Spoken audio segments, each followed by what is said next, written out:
Hello, Closing Shift listeners, and welcome to episode 28 of said show, Closing Shift. Welcome back.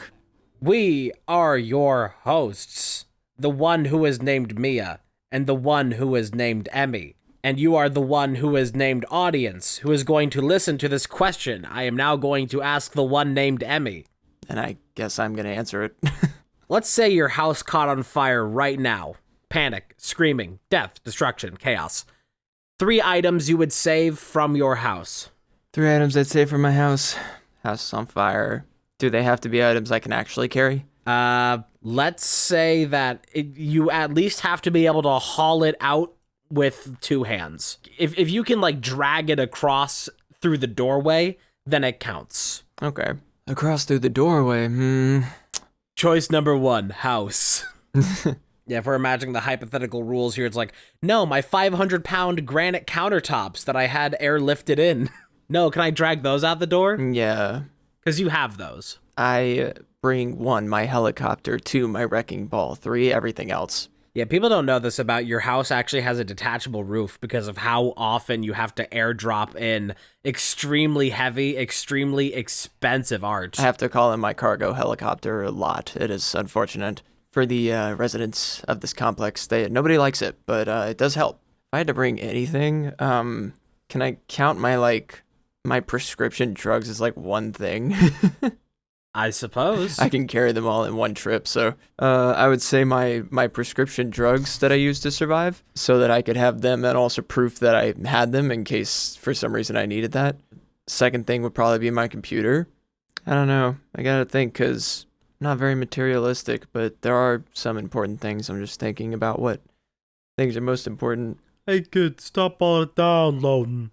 I'm a computer. I mean, I'm not counting like my like phone and wallet and stuff. I don't think those should count as items for this, because I can carry those. Let's lay out like baseline easy rules. If you want to play along with this at home, answer as well. Because definitely we know what objects are in your house, and we're fascinated to know which of them you would save. If it is a large object, you have to at least be able to drag it or be able to haul it somehow in a way that isn't like 1 inch per minute pushing your fridge. And if it's smaller objects, if you have like a collection of small objects, if they can fit in like a basket or like a handbag, a backpack, whatever, if you have like a bunch of small objects, like, oh, my figurine collection, however many you can shove in a backpack, we'll count that. And if it's a medium-sized object, we'll just figure it out your fucking self. I still stand by my first 2. My medicines, does it, if I say like, does my purse have to be an item because it has some personal items, or if I just like grab it because I can like wear it with those items while I'm bringing something else out, so does that have to count as its own item? If it can, I mean, like, personal affects like that, like what's in your pockets, like, it's like, right. Oh, I'd save my phone. Well, your phone's probably already in your pocket and you're running out. That's not even like a mindful choice. Okay, so something like that I'm going back in and being like, I need to grab this like, thing. we're talking about things that are like, oh, this is hard. Of course, like, the first things you should save are like, where's my social security number stuff? Like, where's my birth certificate? Save those things. You know, those are like... I don't have a social security card. Those are like, well, good for you. My parents lost it. I mean, as long as you have the number, I guess it's fine. They really have... Social security, oh my God. Just a flimsy little piece of paper. Yeah. You know how many problems I've encountered out here in Arizona? Hold on. Before you do all that, I still have not answered the third thing. Can I get to the third thing and then... Do you have a third thing? I was buying time. Well, you know what? Go ahead. I guess. You're right. I stand corrected. Let me think. I have gone through so much difficulty out here in the state of Arizona because of my birth certificate. Because in Indiana, it is a perfectly fine and normal thing to have a laminated birth certificate. Of course, this very important piece of paper that proves that you fucking exist. It's a nice thing to have it protected and laminated and not just a floppy piece of paper that can be destroyed, ripped, lost, whatever, like a social security card. But here in Arizona, they're like, no. We will not accept any of your laminated documents, your laminated birth certificate that was perfectly fine to use all the time in Indiana. No. In Arizona, no lamination. Don't want it. So I had to go through a whole process. Thankfully, I wasn't even really involved in this process because this was when my family was moving out here. But just had to go through a whole process of getting non-laminated birth certificates. Like, you know how much of a pain it is to ask the government for anything? Kinda. So, good piece of advice. If you're in a place that accepts laminated, like paperwork for things like that, laminated identification and documents, a lot of states are going to be really mad about that and will not be happy about it. So keep that in mind if you move. I think I've decided. I think I have my third thing. I think my third thing is, and I would need a backpack probably to carry all these, but my books. I would want to keep all my books because books are made of paper so they can burn the fuck up. But in terms of if I had to save an item, that would be like something I wanted to keep. I don't have a lot of like memorabilia or anything like that, but books are pretty important to me. I wouldn't want to lose those. If I'm like going into a transition after my house burned down of like living in a new place, I'd want to at least have those because I already have my computer too. So that's another thing. I don't have like pictures of my family everywhere or anything, so that doesn't matter. So I'd probably grab a backpack and shove all my books in it. I only have like 7 right now anyway. I'm on the road to collecting more. I'm about to finish this one I am reading, but so I guess that would be my 3 would be like my medicines, which I guess technically could count as like since it's like 6 bottles I'd have to bring with me, I'm counting it as an item. My PC and my books. All right, good selection. And yeah, leave your selection. Leave your 3 items in the comments on Spotify or YouTube. I think for my first one, easily has to be if I couldn't get my entire computer, if there just like wasn't enough time, I would take an external drive off of my computer or just rip the fucking like crack open the glass and rip out the SSD and run. I could also take the drive, but I'd rather just grab the PC. That would be the first thing, is making sure that I have like, I've been very bad in the past about keeping a digital record about all the things I've done on the internet, all the things that I've made. There's stuff that I made years and years and years ago that's just gone forever to the void.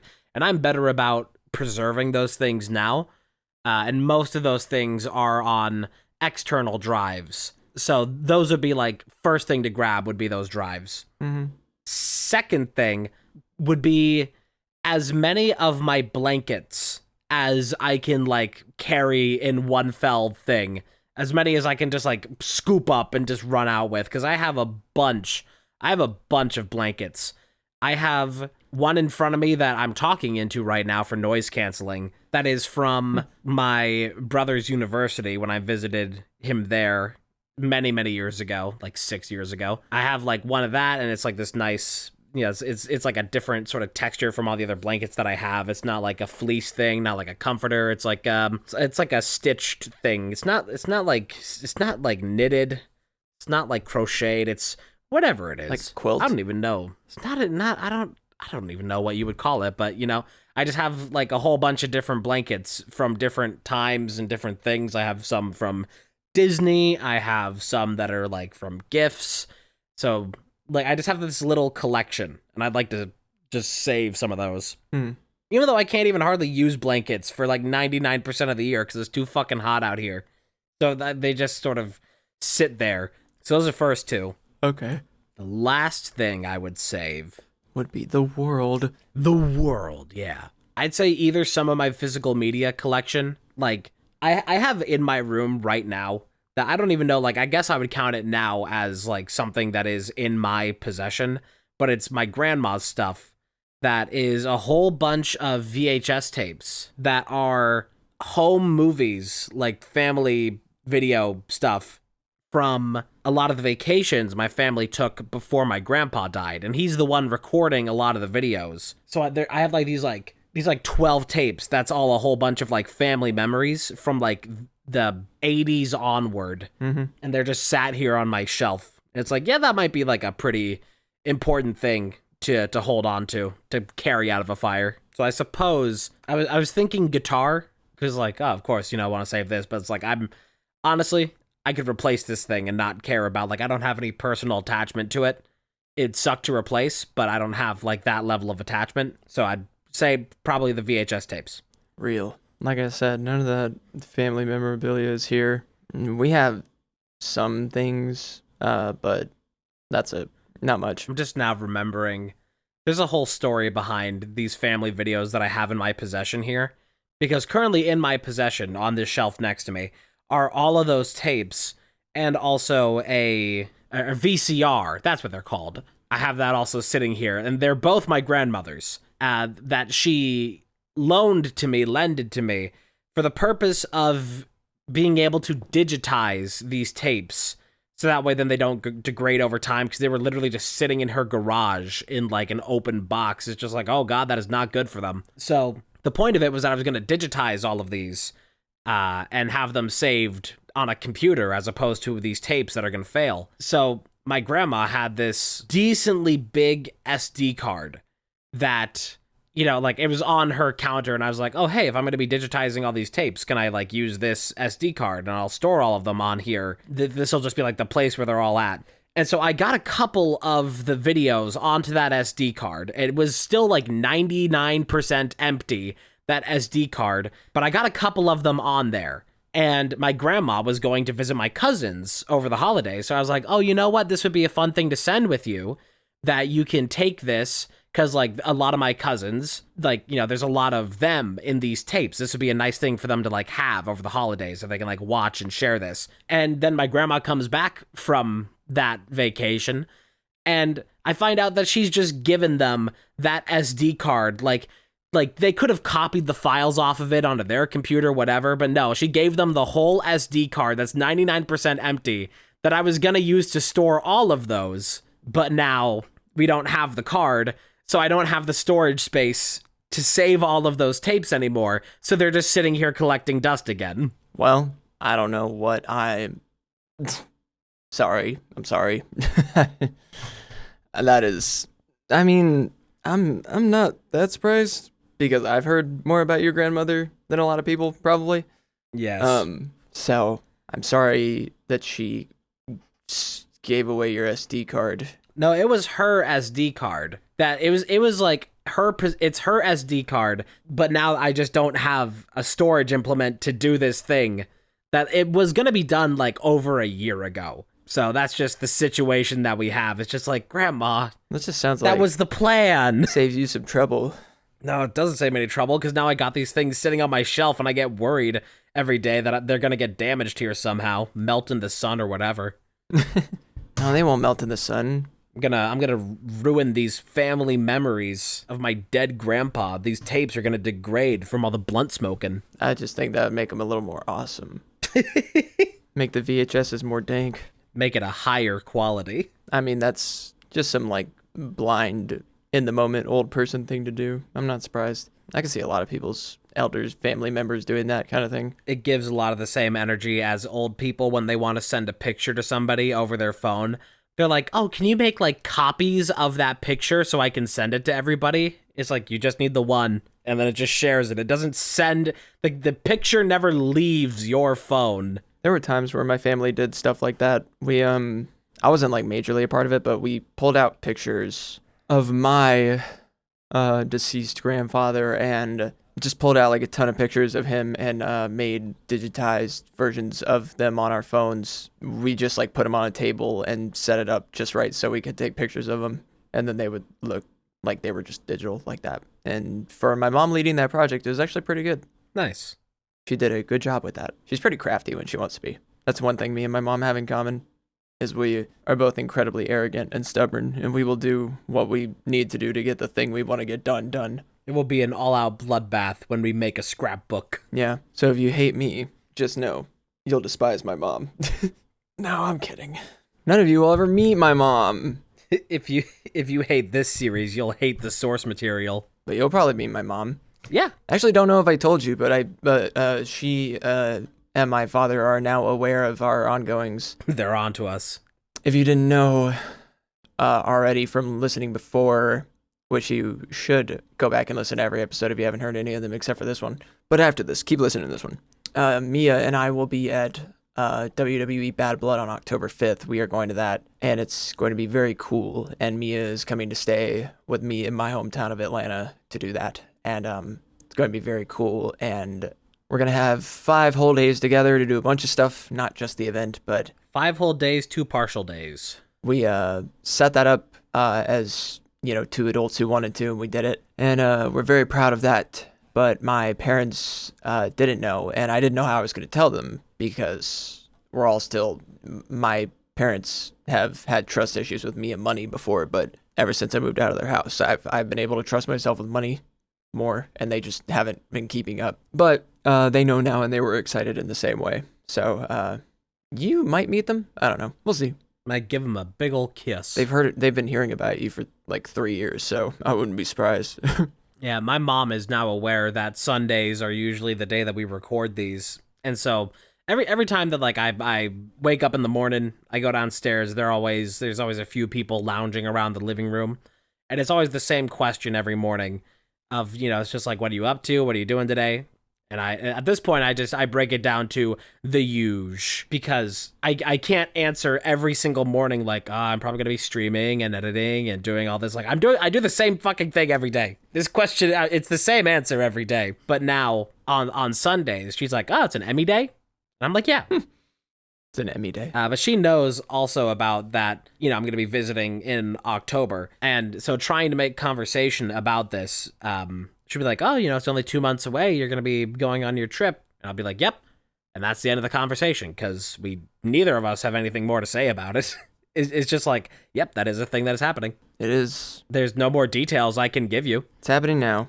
Yes, we did do it. It was incredible, 2 weeks it took for us to pull that trip together. And it's kind of nice to be able to just kind of sit and forget about it every so often so you can remember it, because it was, for 2 or 3 weeks, it was all I could think about in a very stressful way. But it's relieving now. I mean, this weekend, which is the weekend before you're hearing this, have been taking more time to do nothing because I felt that I earned a staycation from everything, because I've been so fucking lined with stress for a month straight, and it's been awful. But with a deep sigh of relief, I'm able to I'm still kind of coming down from it, and there is still important stuff for me to do, but I can kind of just breathe for a little bit.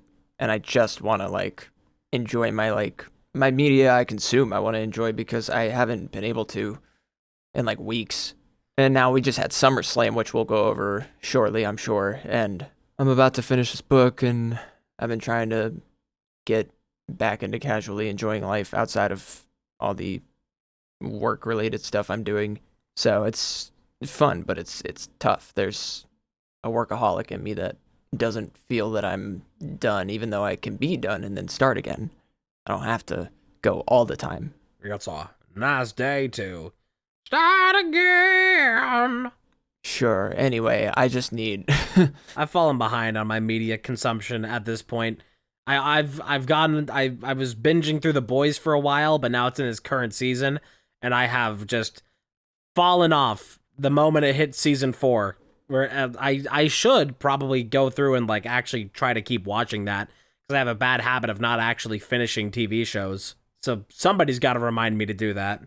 Still haven't seen The Boys, but I think, like I just said, I'm almost done with this book, which is the sequel to Front Desk by Kelly Yang, called 3 Keys, that I've talked about many times. I'm on chapter 53 out of 62, so I've got 10 left. And the story's got really interesting, and it took a crazy side turn in the middle of the book that I did not expect. You're pretty deep in that book pussy. I'm pretty deep in that pussy. It's a great book. I love Kelly Yang as an author. Is there anything better than pussy? Yes, a really good book. I mean, if ever that were true, it'd be right now. And thankfully, I still have 2 books left after this one currently in my possession, but I've got to get some more so I don't run out, because it'll be harder for me to buy more books if I've already run out than if I get them before I run out. Because I like to have things queued up. I like to know there's something ahead when I'm consuming a certain type of content. Yeah, it's like how I guess I get this thing. It's why I keep falling out of finishing TV shows, and it might be the same reason why you have to have books lined up to keep reading. Is that there is this phenomenon of runners, when they see the finish line, their body starts to slow down by a lot more, a lot faster. Like the moment that like the goal, the end is in sight, the body is just like, okay, time to shut down. We're almost done. Time to start winding down. And then that's why people end up like getting overtaken right at the end of a lot of races. I would say that's exactly why. I've heard that somewhere before too, but it's just ridiculous. I am weighing the option in my head of going back, and if I was going to start reading it again, I'd probably have to restart it at this point if I read through Cujo. Mm-hmm. But I've been like very tired and extremely wiry all at the same time for like the past couple weeks. It's like I don't have the energy to do hardly anything in the day, but I'm also just completely fidgety and restless the entire time. Yep, been there. It's really fun. Yeah, no, I love having insomnia. It feels like I'm mashing the get up button and I'm still just on the ground, hit by that DK smash. I probably had some of the most trouble sleeping I've had all year during this last few weeks of like making sure I could secure those bad blood tickets while also dealing with the financial repercussions of that, because while it didn't break the bank, it certainly put a dent in the bank. And I was going to do this once in a lifetime opportunity thing if I was able to, and I was able to, and I'm thankful for that. But that doesn't mean it didn't shake up my situation. And so now I'm still dealing with that. I will be dealing with that until like basically the trip is over. And that's okay. It's just a little stressful sometimes. And that's what being an adult is. If you're going to do a thing that's in the moment and kind of financially troubling somewhat.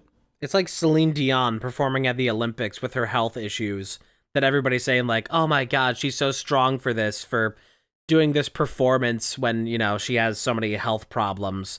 You know, she's so strong, she can overcome this.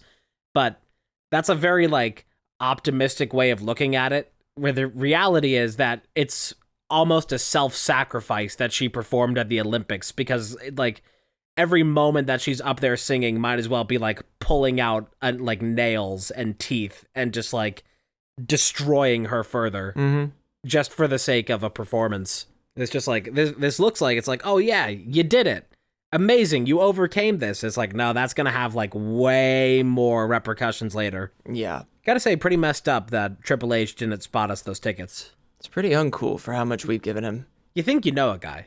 Nah, I can't hate Triple H right now because he's cooking. He's cooking. We're in it. He's brewing and we're in his pot. If you've been following the past couple months, you will chart my journey from we're so back, it's so over, and now we're so back. It's crazy. Yeah.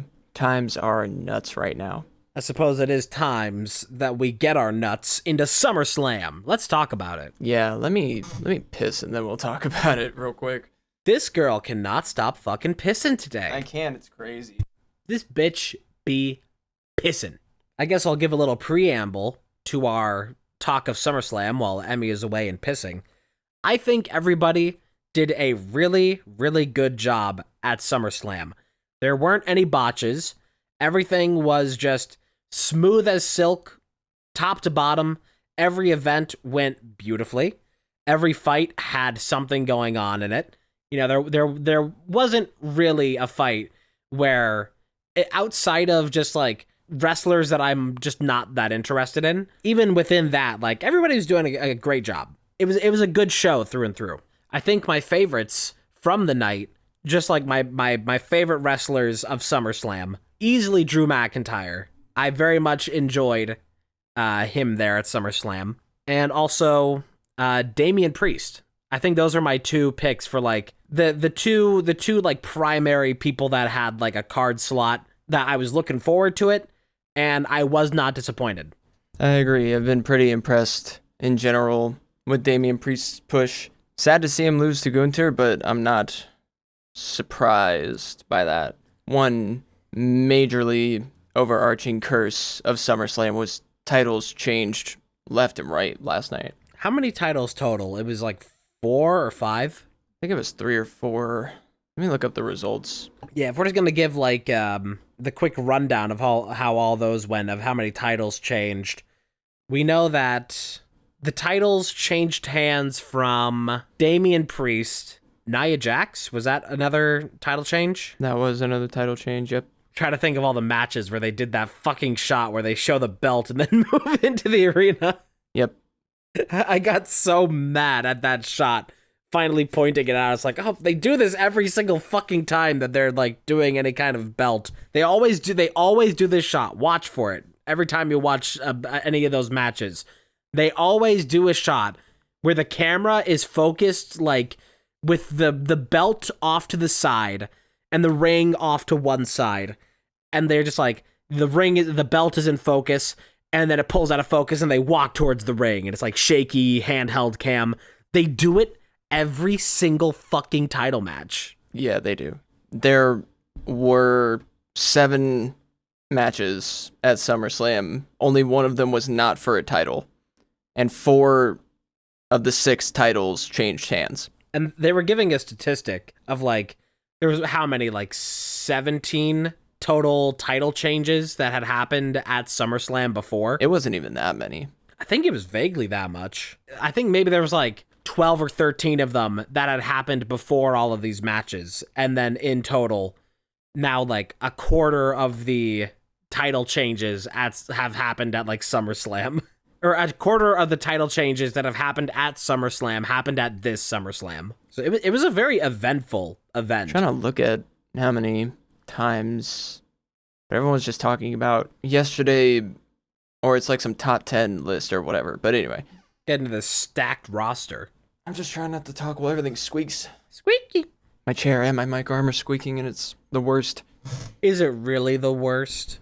There are people dying. Yeah, okay. Let's see if you still feel so downplay about it when you're editing this. Yeah. Yeah, so we had Liv Morgan and Rhea Ripley open up the show with one of the craziest plot twists ever, where Dirty Dom Dom turned on Rhea Ripley full force. I can't even... Liv Morgan retained the Women's World Championship is one thing, but also... the Judgment Day... I was already pretty convinced that Judgment Day was over at that moment, and then what happened later in the show. But yeah, if you've been following the rivalry, it's almost entirely been centered around Dom. And then Dom sided with Liv Morgan. I think one goal that WWE had that they majorly accomplished was to leave the audience guessing, because I have a million questions and I have no fucking idea what's going on. Yeah, you really couldn't even tell until the very end of the match who Dominic Mysterio was like trying to assist, what side he was going to take. And it was jaw-dropping when it first happened, because he interfered twice. And in the first, well, I think maybe he just interfered once, and then the second time he was just on the outside of the ring just trying to like do whatever, just draw attention. But first thing is that Liv Morgan brought out a chair to hit Rhea Ripley with, and then Liv, she got knocked down, and Rhea starts to pick up the chair, which of course would disqualify her from getting the title if she were to use it. Mm-hmm. So right as she's about to hit Liv Morgan with the chair, Dominic Mysterio from the outside ring grabs it, and he stops Rhea, and he says, "You can't win like this." And he like completely stops her. Then they're stuck fighting there for a minute, and Liv ambushes Rhea. And I thought in my mind at that moment, oh, this is going to be a thing where now Rhea's going to be mad at Dominic for ruining her chance of defeating Liv Morgan. But then, nope. Give it all but about 30 seconds, Rhea's down on the ground. It seems like Dominic is trying to like root for her and like cheer her on, get her to win. But then Liv Morgan takes, and he immediately turns his back on Rhea Ripley and like is kissing Liv Morgan like the moment he gets out of the ring, and they both walk backwards towards the entrance while staring at her and like laughing, and she's crying in the ring. It's so fucked up. Yeah, mommy got played by Dirty Dom, and that's all she wrote. People have seen that in the ring she was mouthing, or was she saying and just not mic'd, "You're fucking dead." Yeah. And it was, even outside of the drama of this is something people have acknowledged, that there is a lot of emotion around that entire match and that entire happening outside of the storyline of Rhea Ripley and Dominic Mysterio. that they were both like, it seemed very emotional, and they kind of had a different air about them, walking in and going out. And Rhea somewhat confirms this through liking and posting stuff on Twitter, like some posts that she liked, saying that, you know, a big part of this emotion that we saw is because this is basically the end of her duo with Dominic Mysterio that she's had for years. It's the end of an era. This is the end of an era for everybody. It's the beginning of an era for Jey Uso. This is an incredibly, we'll see where that goes, but it's an incredibly emotional start to SummerSlam. I mean, if we thought anybody would betray out of those two, you would have never thought it was Dom. And then the little slithery shit went and did it. I feel like we had with this, funny enough, because it's also chair related. But I feel like this is as close as we've gotten to the Shield betrayal in modern times in terms of like that impact and how that felt, and just that visceral like, no!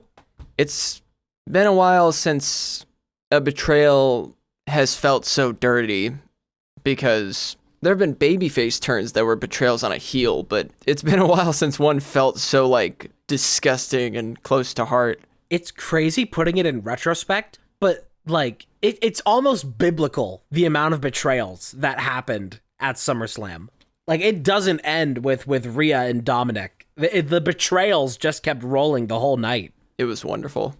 Something very funny was during Nia Jax and Bayley. I don't have the greatest memory of that one, because that we were having like connection issues for half the match. But at the end of that, it really seemed like Tiffy, she was gonna come in and cash in her Money in the Bank against Nia Jax. Tiffany Stratton. But then she got like immediately fucking bunched out of the arena. It was a beautiful moment where she tried to jump into the ring, and there was the pink everything everywhere from her intro. And then they punch her off the side. She hits the ground, and all the pink just disappears from the arena. Just completely like flatlined in an instant. And it looked like in that moment, and there was like a little bit of like an awkward energy as Nia Jax was celebrating her victory. It was like, I saw you were trying to betray me there for a moment. Tiff was like, what do you mean? No, we're friends. We're having a good time here. That was a very funny sight. Yeah, Tiffany ran in with a ref and was like gonna cash in, and she got her lights punched out by Bayley. But yeah, I don't know when Tiffany will cash in. Mayhaps it will happen at our event, Bad Blood. I don't know. I'm just now remembering as well that on walking in, or was it when they were, was it either Rhea and Dominic walking in or Liv and Dominic walking out, that they called Dominic a boy toy? I don't know. I could see it as either.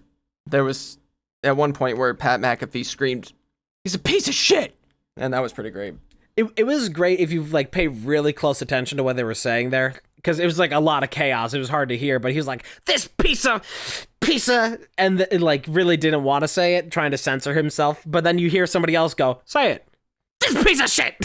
Yeah, no, I'm pretty sure that was during the match. I remember them. There was a point in the match where they were just talking about like Dom the whole time, and it was pretty great. I would recommend, if you were gonna go back and watch any match, for just the commentary over it between Corey Graves, Michael Cole, and Pat McAfee, go watch the Rhea versus Liv match. Yeah, it's not even the first time that these insults have come up. It's, for some reason, we have re-dipped into the territory of calling Dominic Mysterio a poop-filled dude wipe. It's just art. I think when the betrayal first happened, they called him a son of a bitch. Yeah. Michael Cole said, "You two-timing slithery little son of a bitch," or something like that. They were going off on him. Oh, and that's the other thing that Michael Cole already hated him. I'm not surprised. That's the thing that I find rather disappointing now. I'm very sad about it, because I was very much looking forward to getting to see Michael Cole on Raw, on Netflix Raw, but you told me that he's going to be moving to SmackDown, right? He will be on SmackDown when it premieres on USA on, I believe, possibly this next Friday. I don't remember, but yes. And there is, let me look this up. There is some other new guy who's going to be taking Michael Cole's spot on Raw. I don't know if it'll be like that when it comes to Netflix, but I'm assuming so. I'm not sure though. I hope it's not one of Pat McAfee's goons. It's because Joe Tessitore, something like that. I'm not happy with Pat McAfee at the moment, nor Logan Paul for the same reason, which is why I'm very happy that Logan Paul got his shit kicked in. Yes, he sure did. Yeah, Joe Tessitore, I still don't know how to say his name. He's a sportscaster, and I don't know how long he's been a sportscaster, but he's been around for a long time. I mean, he's good at it, but he just, like, now has been, like, cast on Raw as a sportscaster for it. I guess does he have, like, ESPN ties, I guess? Mm-hmm. He's got ties to ESPN, ABC, and WWE. I'll just say nobody can replace Michael Cole, and that's facts. Nobody can. That is true. Yeah, the LA Knight versus Logan Paul, that was great. It's always... It's very conflicting in my heart that every time that Logan Paul does a match is very technically impressive. Always a lot of, like, high-flying stunts, some really crazy spectacle. Mm-hmm. Shame that he's a piece of fucking shit. So it's like, I want to watch this match for LA Knight. I can still admire the cool bits of wrestling that Logan Paul's doing. God, am I happy that he did not win and doesn't get to retain that title. Yep. I'm happy anybody has it except for him. Yeah. I mean, you know whose game this is. LA Knight. Yeah. Yeah, if you didn't see any of the things from before SummerSlam or at the start of LA Knight's match, LA Knight committed Grand Theft Auto and stole the Prime Mobile, and then he drove that to the event. Like, at the start of his match, his walk-up, he was, like, coming in from, like, the Prime Mobile. But before walking in, he stepped out of the Prime Mobile and he smashed in one of the windows and then went about his business. Then he went down to the ring and they fought for quite a while before the match begun outside of the ring. And then it begun. He's really like, LA Knight is kind of like a Grand Theft Auto NPC right now. He stole Logan Paul's car, smashed in the window, broke into his house to chill in his pool. He's got this interesting crime arc happening here. I think it's great. I like this little bit of edginess to LA Knight.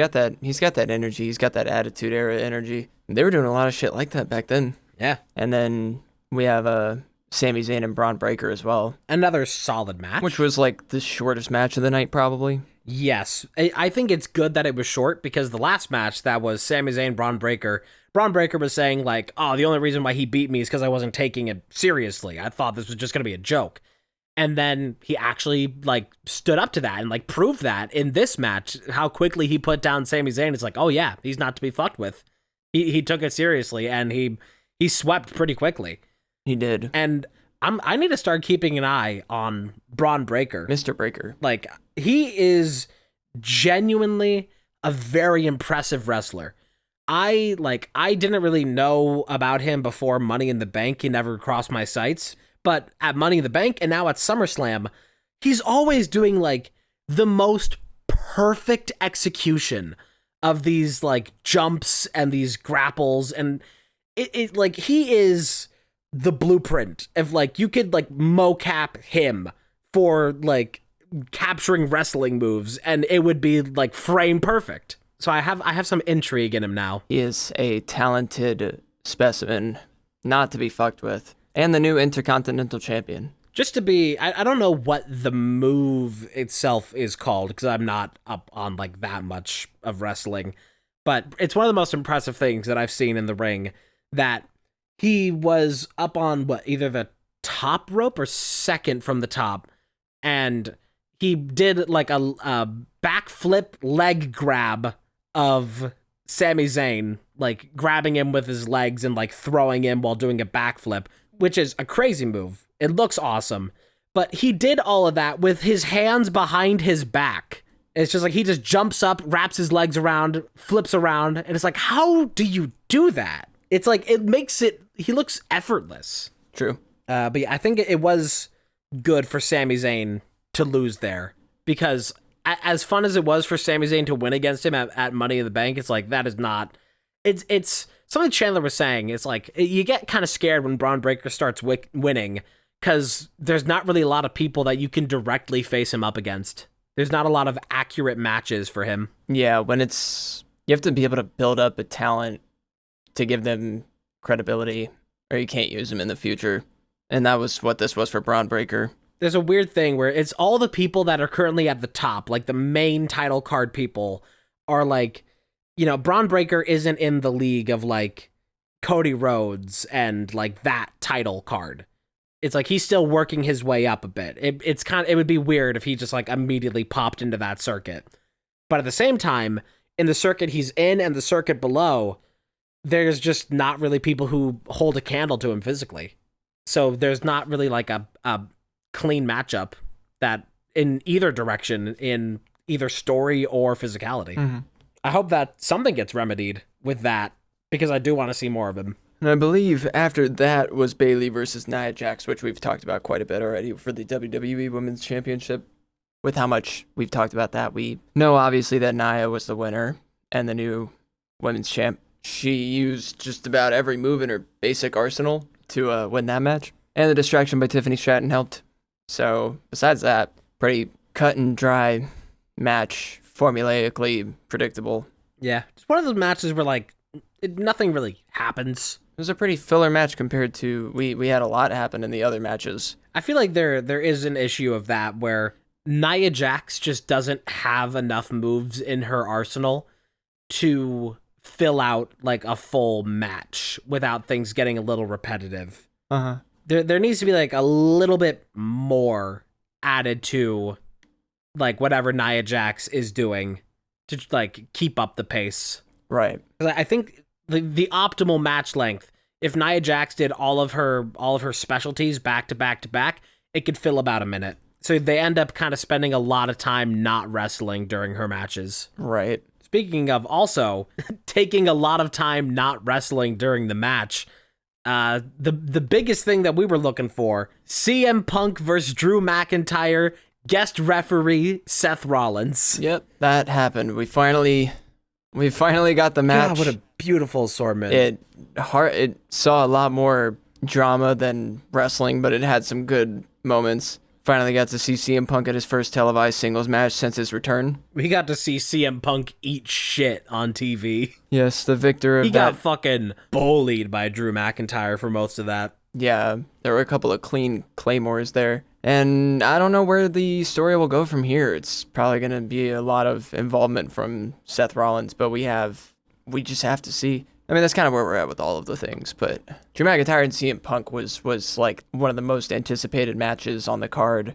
Probably the largest one that wasn't a championship match, because it was the only one that wasn't a championship match. But the championship basically came like from whose ego was going to win. And Drew McIntyre did win, which was crazy.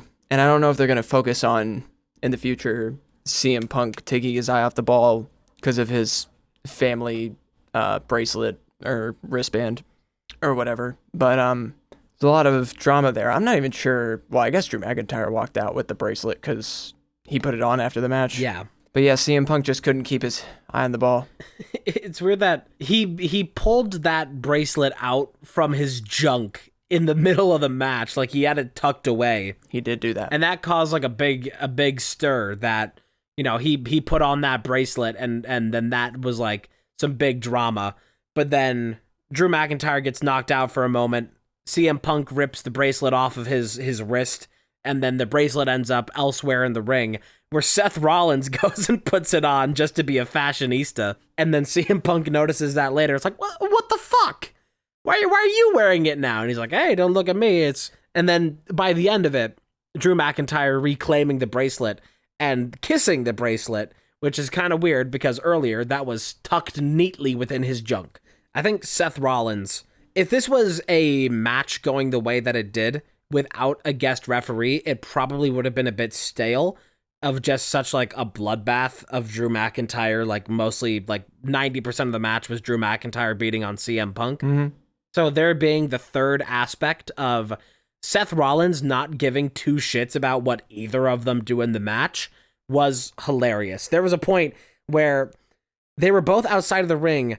Drew McIntyre had pushed CM Punk underneath like the skirt of the ring and lifted him up by his legs to slam him into the underside of it. And that whole time, that whole illegal maneuver going on, Seth Rollins was just sitting in the corner of the ring using the top ropes as a hammock. Yes. I love him. which was a mocking of CM Punk doing that several times.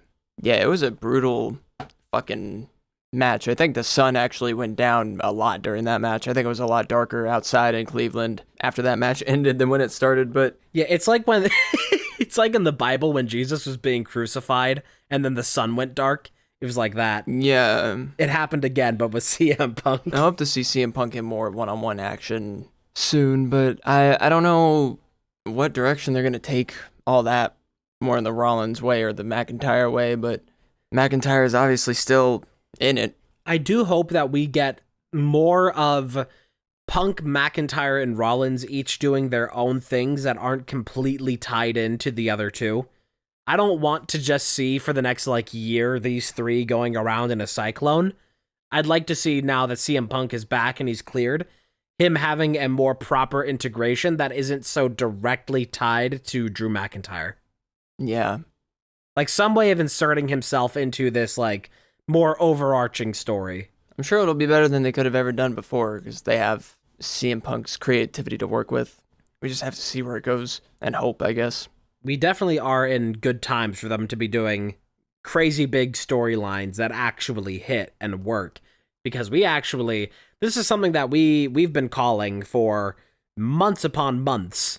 We just do, no man knows the day or the time. This is what we thought was going to happen is now happening. If we want to get into the final match of the night. Nope, we missed one. What did we not talk about? Damian Priest versus Gunther. Oh yeah, okay, yeah, we can talk about that first. That was for the World Heavyweight Championship, obviously held by Damian Priest. It was really good. It showed the strength of both men very well. It was a good match between two very large athletes. That was kind of its thing, and it involved Finn Balor betraying the second Judgment Day betrayal of the night of Finn Balor. Which, funny enough, is also something that we predicted over a month ago. Finn Balor going against Damian Priest, and I mean the seeds for a Judgment Day breakup have been planted for quite some time, but it was so stunning to actually see it in action, especially twice. Rhea betrayed, Damian betrayed. The Judgment Day is going to be in fucking shambles. It already is. It's over. That clubhouse is going to be empty. I don't even know what's going on, because who knows who. I just have no idea. It's difficult to tell who's actually going to be, there's going to be a huge power imbalance going on in the Judgment Day, but they're also going to be down several members at this point now, because now Damian Priest is going to be out, and Rhea Ripley is not likely to actually engage with Judgment Day in any legitimate degree. So it's kind of going to become, after seeing basically none of him for the longest time, Finn Balor has been beyond inactive in terms of the scale at which I've been watching wrestling for these past couple years. Finn Balor has only ever been tangentially related to anything going on, but now I'm actually going to get to see what Finn Balor is like in modern WWE. This new player that's been here the whole time, but they just haven't been using. Yeah, he just got kind of washed by joining the Judgment Day and settled in the background of Rhea and Dom and Damian. Just kind of shoved in the background once JD McDonough joined and stuff, and they became tag partners. Excuse me. When's the last time Finn Balor had a solo? Had a solo match? I don't know. I want to see when is his last actual thing he did. Oh, I guess there's been a little bit of Finn Balor. His only solo that he's had anytime recently was on Monday Night Raw in, I guess, July. He fought Gunther. That's the one. So he's had that, and I guess he fought Jey Uso also on another Raw earlier this year. But it's most of the time he's in tag titles. He's in huge group things. Yeah. So you hardly ever see Finn Balor. Now that might change. The Finn Balor. It was his face. Just imagine this Damian Priest POV. Mm-hmm. You're getting choked out by Gunther, and you are fading from consciousness. You're leaving this world, and the last things you see burned into your retinas, he's staring outside the ring. He sees Finn Balor looking at him with this like this Hitchcock stare. Like it's actually like something you'd see in The Shining or like Hannibal Lecter. Like he looked like, I can't believe how scary and evil Finn Balor can look. Yeah. Like go look at that, like that clip. Go watch any of that. Look up Google Images. I don't care. Go see it. He's fucking scary. Go see it and be afraid. Hottest horror sensation of the summer. He has a character called the Demon, Finn Balor. There's the demon. That was God. Like he earns it. That probably will play into this. Well, now I suppose we can move on to the main event. Cody Rhodes versus Solo Sikoa for the WWE Undisputed Championship. A match that was mostly just a rehash of what happened at Money in the Bank, almost beat for beat for the longest while. It was just a rehash of Money in the Bank, where it was Cody Rhodes versus Solo. Things are going for a while, and then Bloodline interference comes in, and then Kevin Owens and Randy Orton coming in to interfere with the Bloodline interference. Yep. It was kind of just the same thing happening there, up until we actually got a proper change. Because at this point, then, Randy and Kevin, they didn't just like fall to the wayside and let the let the Bloodline, Let the jawline just keep stomping on Cody Rhodes. They managed to successfully get the Bloodline out of the ring. So that way, then it was once again a 1v1, Cody Rhodes versus Solo Sikoa. But Cody Rhodes was still down for that match. He was getting beat up pretty decent for a while. And so Cody Rhodes, he's like, he's in the corner. He's fucked up. Solo Sikoa is just like stomping on his ass. Mm-hmm. But then he gets one hit back in on Solo, knocks Solo down, gets a pretty big thing there. And do you want to describe what happens next? I don't think I can give it justice in words. You heard the bass hit and the lights go up with the blue Titantron that says head of the table, and you see the return of the original tribal chief, Roman Reigns, wearing his first OTC shirt, standing for Original Tribal Chief, coming in to give Solo the Superman punch and then a spear, giving Cody the win against Solo for the undisputed WWE Championship.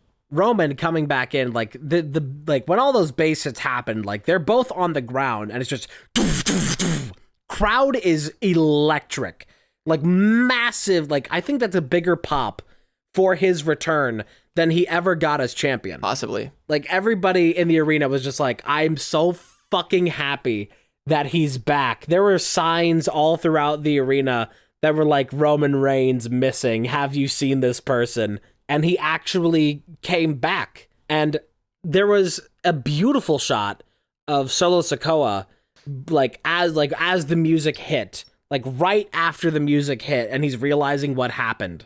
And you just see like this like terror and confusion on his face for a moment when he realizes what's about to happen. This person he's been talking shit about for months, constantly trying to take the position of for months, finally is back and is there to like put him in his place.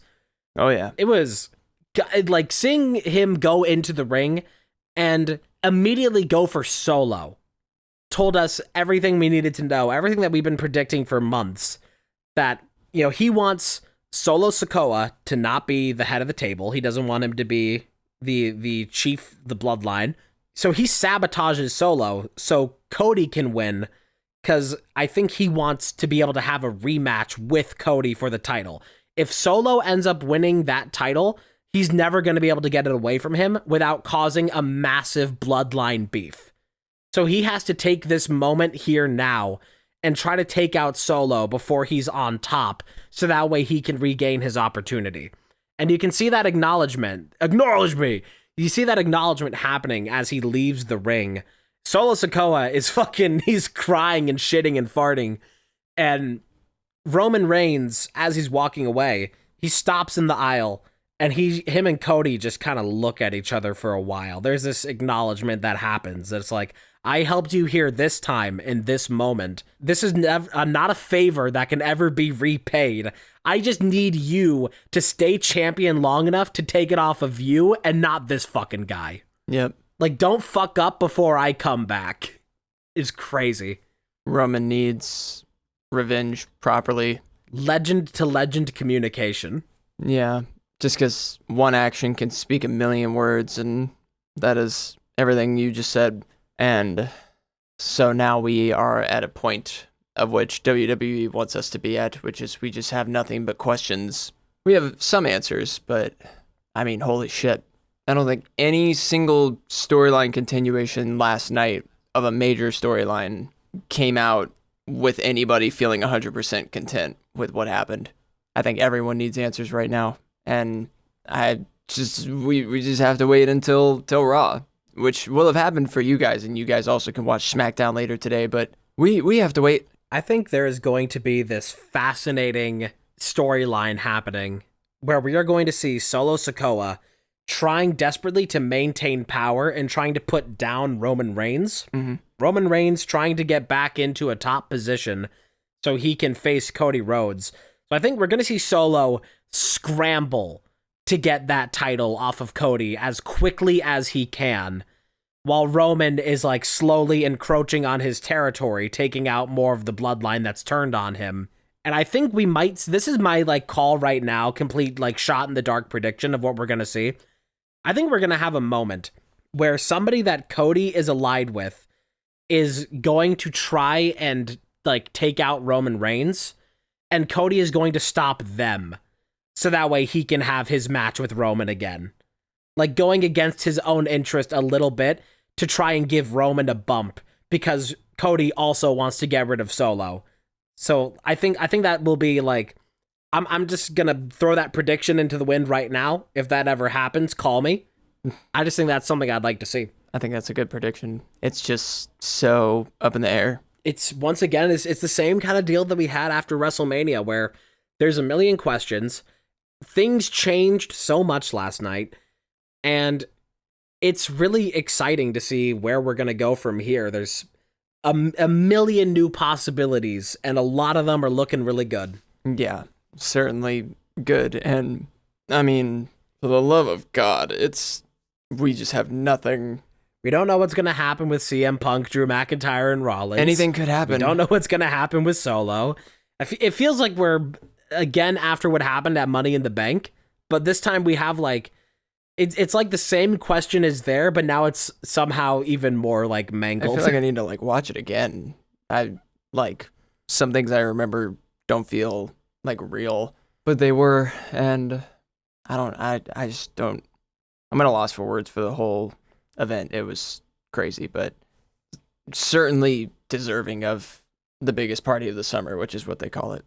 And next up we have, as far as I know, we have Bash in Berlin coming up at some point in September, I think. Yes. And then in October we have Bad Blood. And our call for the longest time was going to be Bad Blood is where Roman Reigns was going to make his return. But honestly, I am happier that he did return sooner. Yeah. As hype as it would have been to be there in person for the return of Roman Reigns, I think that Bad Blood is now set up to be something incredibly special. Oh, yeah. Because of this new drama in the bloodline, that if that would have just been like a normal PLE with a little bit of bloodline and Roman Reigns at the end of it, that would have been a really cool thing to see. But now we are probably going to get to see actual bloodline feud. Right. New and old. It's really exciting. It's gonna be interesting. I mean, yeah, we have time for this story to cook before we see it play out as well. Triple H, don't crush our dreams. Yeah, I don't know. It's very tense in the air right now. It's a lot of tension needs to be resolved. And I thought that before we went into SummerSlam, and I just feel that same air 10 times stronger now. I feel like the difference between right after Money in the Bank and right after SummerSlam, right after Money in the Bank is when you see the monster emerge and you're like in bewilderment of what you're seeing. You don't know what it's capable of, what destruction it can wreak. And after SummerSlam is now we've seen that monster, we've seen it do some damage, and we're like, oh God, what are we going to do about it? It's like it's like a different kind of confusion of like, this thing that we thought was going to happen didn't happen the way we thought it was going to. So now it's like the missiles bounced off of Godzilla. What do we do now? Yeah, be sure to let us know what your favorite match of SummerSlam was in the comments and what your favorite moment was, I guess, too, if you have one. Because there were plenty of moments that had nothing to do with the entire match. Speaking of something that has nothing to do with the entire match, it's something that I might as well bring up because it's a relevant thing in our current age. That I did go see the Deadpool and Wolverine movie, and I can give a brief review on it, spoiler free. Go for it. It's okay. It's a movie. I don't particularly like it. There's a couple points that I laughed at it, but most of the humor in it, I feel like does not stack up to the previous movies. It has kind of like 4 reoccurring jokes, and none of them are particularly funny, because a lot of the reoccurring jokes are just like, haha, we're owned by Disney. Haha, Marvel MCU stuff is stupid. And it's like, okay, so you're... Like, every time that Deadpool breaks the fourth wall in this movie, it's for some, like, corporate thing. It's, like, always for, like, oh, we can't say this because of the censors kind of thing. Like, instead of him talking directly to the audience as, like, a person, as a character, it feels way less witty and more... It just... A lot of it's kind of cringe. Every joke that they make, there's a couple that, like, I feel like a lot of the physical humor of it is what made me laugh. But the actual written jokes, I was not a fan of, because this is how they would tell jokes in Deadpool and Wolverine. And let me just say, I do love the action in it. I think there's a couple interesting things happening in the story, while it's ultimately like kind of predictable and played out and takes too long to get to the point and is kind of just a bunch of schlop. But the action is very good. But this is how they would tell jokes in the movie. They would start with like the witty thing first, like, you know, the actual joke, but then they would just keep adding on to the same joke for way too long. The best example I can give of like the humor of the movie: this reminds me of my pet goldfish who had chlamydia and died in the sewer. So that's my thoughts on Deadpool and Wolverine. Not really that funny, kind of cringy, and ultimately pointless. But the fights are pretty cool, and Hugh Jackman is hot. Yeah, I haven't seen it, so that's what y'all get. Let us know what you didn't like about it in the comments. Don't let us know what you liked about it. It's a Marvel movie in 2024. I don't know what I expected. I made the joke on Twitter already, so they don't think this is immediate witticism. Much like the creativity of the movie, everything feeling so scripted and not fast and witty. If there was a specific name to give to the type of humor and the writing that I saw in that movie, it would be centrist millennial. That's all I have to say about it. Before the movie, there was about 3 different advertisements for AI garbage, so that's fun. And throughout the entirety of the movie, there was a person to my right that was going between coughing the moment they fucking sat down next to me. First thing they did was cough. So that was immediate, just like, oh God, I hope I don't get COVID from going to the movie theaters. Yeah, there's a reason why nobody goes to these things anymore. So they were coughing, and then they were chewing popcorn really loudly, and also talking to the person next to them at different intermittent points. That last point, I can give them a little bit of a break on, slightly, because there's a point in the movie where a head explodes, and they go, damn. So at least I get that little bit out of somebody being annoying next to me. And then the person in front of me, about halfway through the movie, just decides, you know what, Instagram is more interesting than this. Let me take a 4-second recording of the movie screen and put it on my Instagram story and just caption it with the word hot in the middle of the fucking movie. And then they got up right before the movie ends. Like, it's literally like leading into the final, like the end of the movie. And they get up to go get like a drink and come back. And of course, like the whole time they're even on their phone walking out of like the theater there for the moment. The movie theaters are a place. Yes. No wonder they're a dying industry. So many redeeming qualities. Oh, and the speakers. Last thing I'll say about any of this. Oh my God, you can hardly hear yourself think when you're watching a movie these days. Those speakers are as loud as the fucking Motley Crue concert I went to, where I had like actual, like it permanently worsened my hearing after. Like you could hear the walls shaking from the fucking speaker. And something that's like a line of dialogue that you would think would be like a little bit quiet is just shaking the whole room. It just hurts. So again, really love going to theaters. An incredible experience. I can tell. I suppose those are my closing thoughts on this closing shift. Do you have closing thoughts? I guess not. I was just thinking like how you said like to give a brief review on the movie. As like a brief review on Deadpool vs. Wolverine, an extended review at movie theaters. Oh, you know that's whenever I say something's going to be brief, it is not going to be brief. I know. But other than that, I don't really have anything else, and I guess that is the end for this week. Thank you all for tuning in. See you next week.